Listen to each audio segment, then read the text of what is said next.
What about instances of publisher or editor meddling, with the news, Hmm. to promote either his own interests or the interests of his Hmm. friends, and whether those interests are financial or political? Well, yeah, so again, a different time. But Harry Ashmore was the executive editor of the Arkansas Gazette, and this was during the Little Rock Central High School desegregation crisis, which lasted 57 to 59. If you can say a crisis lasted 2 years, but it, but everything was practically shut down in Little Rock during that time.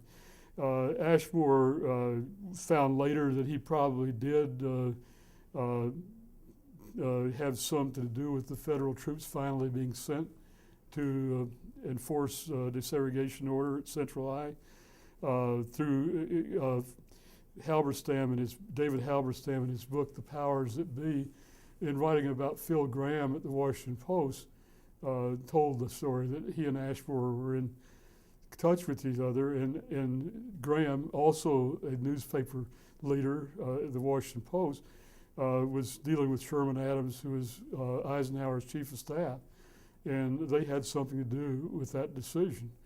And didn't bother either one of them apparently, and that's the sort of thing that today I don't think an editor and generally most publishers would do.